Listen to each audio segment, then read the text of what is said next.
Ogu is equity. Ofo is justice. Ihe owu na anasa asonso. Ihe owu na asi balo. Ihe owu na asi na anaghị eme n'obodo.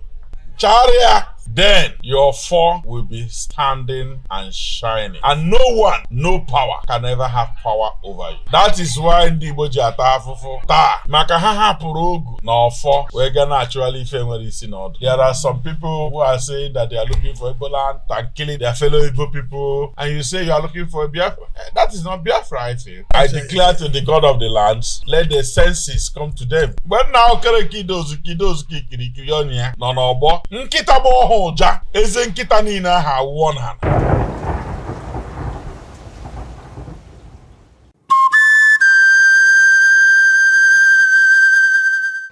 This is Ndigbo Viva. Here, we stop at nothing to promote the welfare of Ndigbo and advance Igbo civilization. My name is Nso Ana, the host of Ndigbo Viva. Ihe a na-etu mbụ ọpụta ife adị. We are happy and grateful that we now have over 38,000 viewers on our channel, over 5,410 of whom have subscribed. May we urge those yet to subscribe to please like, subscribe, and click the notification bell so you know when we post new videos. Today, our theme is building solidarity, and our topic is Nso Ana, Ofo, Ogu, na Umunna as the foundation of Igbo solidarity. We return to the ancient kingdom of Arondizuogu. We return to Okobi Okereke Idozuka, Ndi Akonwata Iheme, to continue our conversation with Dr. Ozoemezinam Ezuma, the Lord Mayor and Agune Chamber of Arondizuogu Ancient Kingdom. Yes, thank you, Obuti Fadi. And I want to welcome you especially to Arondizuogu. In Arondizuogu, we are known for our masquerades. Yes. You know, every Igbo town used to do masquerade. Yes. But Arondizuogu na-ebu n'isi. And I can see behind me. And you can see behind me. There's this amazing masquerade. This is in Badike Arondizuogu. Yes. And the one behind and there's me this one standing behind Ojono. you. Ojono. Wow. And then this is Ndiche. Ndiche. This is a natural wood. Wow. And that was how it was formed. Right? Yes. So, and how this head, so, and like Ndiche, you know? Wow. So, Managa wake. Oh. Ocha. Oh, chake. Onoro. Emeri omenana. You know? Obanoro. Easy. Actually, when I came back, you know, I lived in Ukraine, almost 20 years. Yes. When I came back, I have this calling that I should go back to my roots. I should go and understand it. You know, I should go and embrace our culture. And the first EKG, I came back after a long time. You know, I went to Nkwache. I mean, people thought, you know, normally as when you come back, you'll be hiding. You know, and you are a massively rich man, successful too. Well, educated. Well, I don't talk about riches because riches is simply, you know, your agreement with your chief and your ancestors. It's not that you are bigger or stronger or wiser or more educated than any human being. Fantastic. Yeah, it's an agreement with Ndiche and Obenai. Okay. What they say you will be, and they make the way to you for you to be that. So I don't bring riches to anything. That is why each time I come home here, you see little children, you know, they will run around, and my friends, you know, are the most people that you will feel that you don't have anything to do with them. Yes. Right? But I see with them, and some of them, let me tell you, they drive hope, you know, and they change. Some of them that were doing wrong things, you know, because of the influence of them coming together. So kind of positive energy, you know, that pulls together, you know, and make people realize that doing the right thing is right. First of all, pays you. right? Yes. Rewards you than when you do a negative thing. You know, and so somehow like that. That's why they give you Ozoemezinam Ezuma. Ozoemezinam Ezuma, watching all the Nana Emere Homa, Okapa na Yira Kwakwada. You see? Of course, we understand there are some people who are saying that they are looking for Igbo land and that, and killing each other, killing their fellow Igbo people, you know, just shooting people without arm, pregnant women, people who are walking on their street, you know, who has not done you anything. You go and kill them, same Igbo people, and you say you are looking for a Biafra. That is not Biafra, I feel. That is just some human beings who have lost it all, you know, and I declare to the God of the lands to please rectify this problem. Let the senses come to them so that they should stop all this thing. It's not the right way. You can't rule people by taking up arms and killing people and putting fear in people. It's not the way to rule. You know, mind you that anybody that killed has killed his own generation, because he will be killed and his generations will be killed if you kill for nothing. Ndigbo say, na na-eji ogu a na-eji ọfọ. Mana ogu na-etigbu ọfọ. A na-eji ogu. A na-eji ọfọ. Mana ogu na-etigbu ọfọ. Mana ọfọ bụ ife sichara ike n'ụwa. Mana ọfọ bụ ife sichara ike n'ụwa. Mana ogu na-etigbu ya. Tell me about that. Yes. So ogu bụ na ị ga-eji ogu, ị ga-eji ọfọ. For the benefit of our friends, we Igbos have friends all over the world. So, can you, in English and maybe in one other language, explain that ogu and ofo, because it's very important. Ogu is equity. Equity. Fantastic. Ofo is justice. And the English people used to say, he who must go to equity must come with a clean hand. Must come with clean hands. Fantastic. So equity dictates that you have to come with clean hands. So ihe ọwụna warụ ị ga-agbanaghị ya ọsọ. Ihe ọwụna wụ ihe ọjọọ. Ihe ọwụna wụ okwu asị. Ihe ọwụna wụ imegide mmadụ. Ihe ọwụna wụ izu ohi. Ihe ọwụna wụ ịgba ama ụgha. Ihe ọwụna anasa asọ nsọ. Ihe ọwụna asị baalụ. Ihe ọbụla si na anaghị eme n'obodo.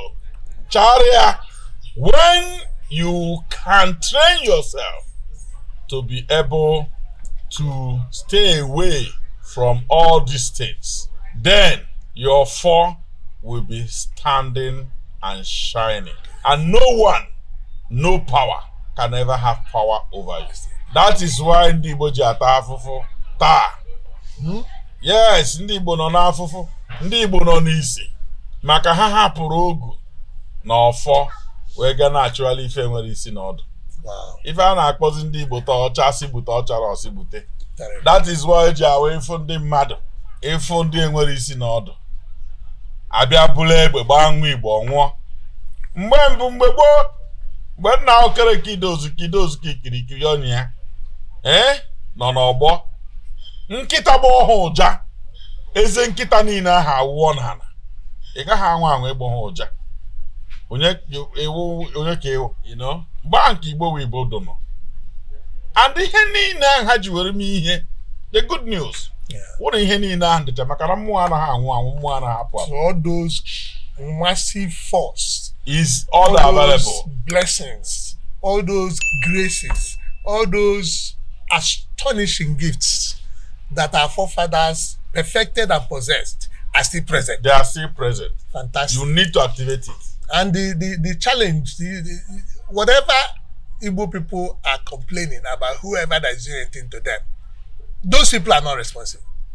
Because the Igbo child has within the Igbo culture, within the Igbo environment, within his roots, everything he needs to shine beyond those obstacles.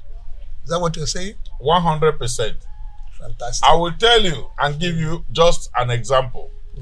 Do you know that this tree there, this pear tree that is standing here? Yeah. Beside you. Do you know that if you go down and cut the main taproot, You cut it. Just go down, dig a ground, dig a hole, cut the main taproot. What will become of that tree? The whole thing will dry up. It will dry up and die. And that is exactly what is happening to Igbo. Wow. They allow themselves for their taproot to be cut. So they don't have basis. They cannot stand, they cannot speak.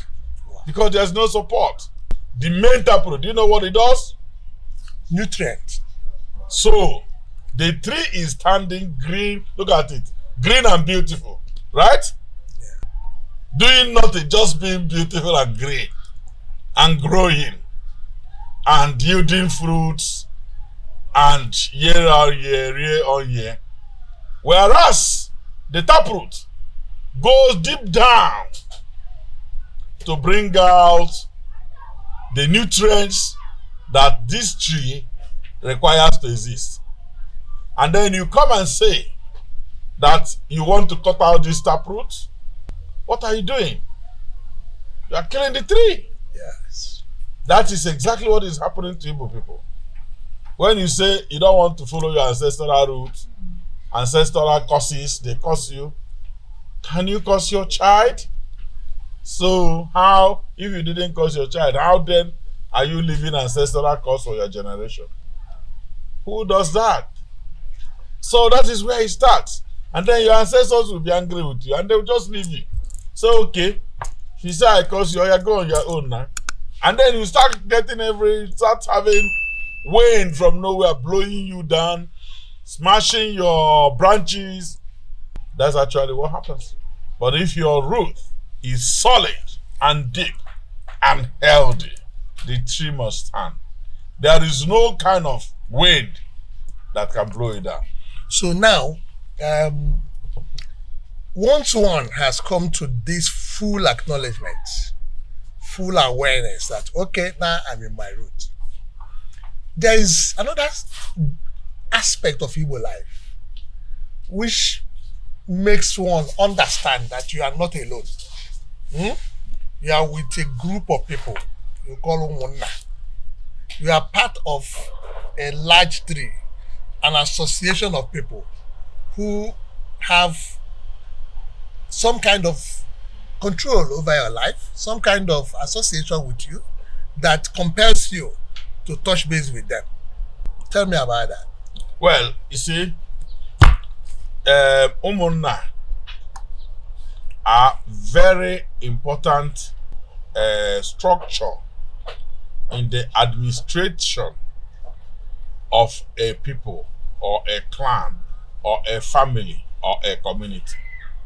Because in Igbo land, property are communally owned from time immemorial, okay? Then they start sharing down. Like now, in my family, right, the assets of my father is owned by all the male children of the family, right? What's the name of your Umunna? Umunna Ibo Okereke Idozuka. Okereke Idozuka. Idozuka, yes. You know, and then when we were coming here, we saw a very fine structure. Okobi Okereke Idozuka. Okobi Okereke Idozuka. Yes, that is the Obi. Yeah. Where the man Okereke Idozuka used to go and sit and have meeting and rest and receive visitors and discuss issues and also commune with his ancestors, right? So that's the Obi. Okay, so for the Umunna, the Obi is an important factor. It is a critical factor. It's not important, it is critical. Yeah. So how do you restore? Because if the Obi would have been there. There already, okay. The Obi would have been there unless you are the first man that come there. Okay. The progenitor in that place, the first lineage that arrived in that area. Yeah. Then you make Obi for yourself. Okay. Right? And then of course your first son will inherit the Obi. It's not his own. Yeah. He's managing it on behalf of the whole male children of the family. The progenitor, yeah. Then at the back of the obi is the Umunna na ano. All the female children, even if they've got married wherever, they will still return back and then hold their meetings about the welfare of that family at the back of the obi. That is where Umunna that comes and have their meeting. So obi is a critical assembly point. It's just like National Assembly of every government. If a law that is supposed to be made for that family is made outside the obi, it becomes illegitimate. When you come back to your family, no matter how much money you have, how educated you are, what connections you have, what government office you have, when you come back to your obi, you still need to follow the process. Onyeisi obi, that is the first son of the first son of the first son of the first son of the progenitor, of the head of obi, of the owner of the obi. Yeah. The living first son. The living first son from the lineage of the first sons. Yeah. He is the man in charge of the obi, responsible for the obi, because he is the one that will be living in that house. Yeah. Even if he rebuilds the house or anything, that's still the house. Yeah. The obi still remains the obi. Whereas his brothers can go elsewhere and build, and they can even go outside their own family land. Yes. For some of them who doesn't have enough land, and build there and start also their lineage in there. They can. Or they will be still coming to meeting in the obi. So the rules of the family is maintained in that obi. That would be okay. Because Igbo people does not have a written rules and regulations. They pass their rules and regulations orally. So it passes from son to son, son to son, son to son. So those people in the obi are the custodian of the culture, the traditions, and the customs of that particular family. So when you come back, you can't vitiate anything. You cannot go and bring down the obi and say this obi is old, oh, I need to build 10-story building for the obi. Fine and good. You want to do it, beautiful. There's a process to that. You can't just bring it. If you bring it today, you go home, you go to bed, you will not wake up. The ancestors will come and take your life. But if you follow a particular process and request that, and the Umunna will agree with you that this Obinang is not enough again, that you want to extend it, you want to beautify it, even if the obi is here, and then you decide it's going to be here, no problem. So long as Umunna they've all agreed together to move it here, they will move it here and build whatever you want to build here. Fantastic. Yes, but you cannot remove this over here by yourself because you got money. So no matter your status, no matter your wealth, no matter your power, once you come back to your community and you enter your Umunna, you go and submit yourself to your Okpara. Yes, to the Umunna, yes. To the Umunna, and explain whatever intentions you have. Yes. And when they agree with you, yes, you proceed. Yeah, they will agree with you, they will support you. And when, like this Okobi Okereke Dozuka, yeah, I actually funded most of it. But in the meeting, we agreed that everybody must contribute everything. It's not like sharing money that they must add something. Yeah, some people brought bags of pure water to give the workers. Yeah. Some people cook food and brought to the workers.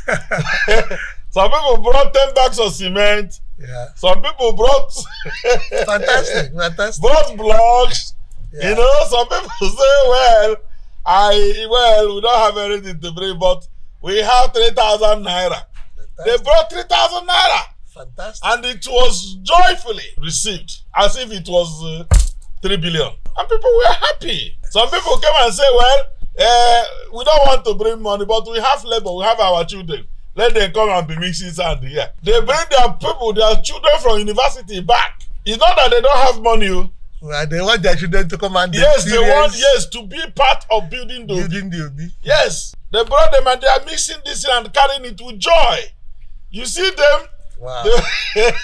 Every day is party here when they were building when they were remodeling and reshaping Dobi. Wow. You know, every day is bad. When they finish, even the workers, when they finish, they don't want to go again. You know, that is the joy of it. If I have come back and say, I want to build this thing and I bring it down, even if I build 10 times better than this one, number one is that maybe something would have happened to me somewhere there, right? Number two is that my people will not be happy. Yes. So you need to build solidarity. Yes. You need to work with them at their level. Yes. You need to be able to bring yourself down to their level. Understand them. They actually don't need a lot. Talk to them, work with them, you know, and be in the same tune. I mean, be same with them. Tell them that you are part of them, and they will be the one that will protect you. That's what it is, and it doesn't cost you anything. Align with them. Don't say that they are bush people, they are foolish people because they didn't have education or because they didn't get money. That's opportunity cost. They are human beings. The same way you are created, the same way they are created. One day when you will die, it is still the same people that will come to bury you. This same Umunna. If Umunna did not go lana, they never put you for ground. No. You go and hire pumps to come and go lana. That is our. So you work with your. Of course, all of them will not be in the level of your knowledge, the exposure you have, but you have to have patience with them. Explain things to them, show them goodwill, show them love, show that you care, and you do not need to go and retaliate that they say that one kill your father or the mother of that one kill your mother. That is not your business. That is the business of ancestors to go and take care of. You are now here. You take care of here and today. So the issue of bringing back past errors and using it to disrupt the present is just taking things that are not yours. Because the ancestors are in play. That's why you have to relate with them. They are in play to sort out these grievances. Build today with joy and progress and understanding. That's what you're saying. Absolutely. See, you need to manage your people. You need to manage your Umunna. You need to manage them. And once you succeed in that, you have succeeded in everything. Then investment, whatever you can, when you look at the home, you see what is not there. You put them. You mustn't build a metallurgical plant or fertilizer. Something small that can be running, put people to work, keep people healthy, keep people busy, create some financial oiling in the economy. You know, here in my own state, what I did, I have a lot of land. My family are very wealthy, so we have huge land. So I say, okay, boys, come. Let's go and plant all this land. Let's put a palm tree. Let us put fruit. There is Zume's Resort Gardens. There is Zume's Resort. Zume's Resort Waters. Everything, you know. People are gainfully employed. Every morning, they go to work from 8 and by 1 they close. They come home. At the end of the day, they get some pay. They are happy. They feel good. They can pay for their children's school fees. They can buy food for themselves. You know, those things. Then sometimes I bring these palm tree seedlings. I give it to them. You know, I say, okay, so you have planted my own. Or you take 10 and go and put it in your farms. You go and plant 10. And they feel good about that. They feel good. They feel happy. They don't need anything. They don't need your billions. They don't even understand what your billion is. They don't understand what your Rolls Royce is. They don't understand what it does or what it doesn't do. They don't understand what your private jet is. They don't know what it is. So if you come and you make yourself like this, I have factories in New York, in Washington, in China. These guys, they just carry sand and pour you sand. They're just insulting for nothing. They don't relate with that. They want to drink their bottle of beer, eat a roasted yam with fresh palm oil and okpaka and all those things, you know. Eat pounded yam with nubu soup and oral soup.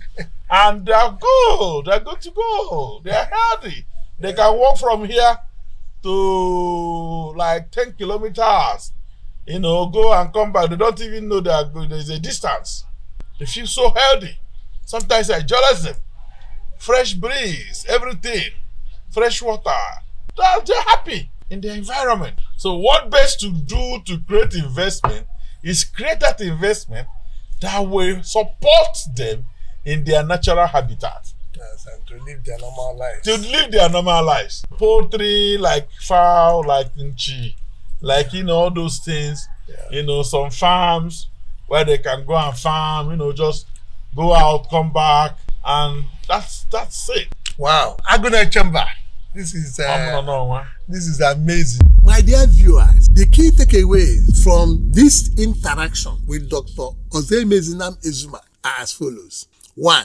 The strength and unity of Igbo people can only be achieved when we return to our roots and reactivate the fundamental values at the foundation of Igbo society. 2. These Igbo values include total respect for those Igbo virtues which we call Nso Ana and the avoidance of those vices we call Aro. 3. Having great reverence and deep appreciation for the sacred values of Ofo na Ogu. According to Dr. Ezuma, the strength of Ofo na Ogu becomes great when we respect Nso Ana and avoid Aro. 4. Commitment to the full restoration of the institution of Umunna and active participation in uplifting the Umunna by every Igbo child, no matter how rich, how religious, how educated, or how powerfully connected. Well, my viewers, you have seen what an amazing session we've had. When I got into the Obi, that my good friend and brother, Aguna Chamber, and the Lord Mayor of Arondizuogu. If you come into his community, you will see why God endows individuals with wealth. Because he brings joy, he brings harmony to his community. Igbo land is blessed. Igbo land is enormous. Igbo people are great people. Igbo people are gifted people. Igbo people bring blessing to communities. Igbo people bring progress to communities. Yes, we have challenges, people that are a little bit on the loud side, but they come with this thing with beauty and grace. And the more you understand the Igbo people, the more value they bring to your society. Thank you, and see you next time.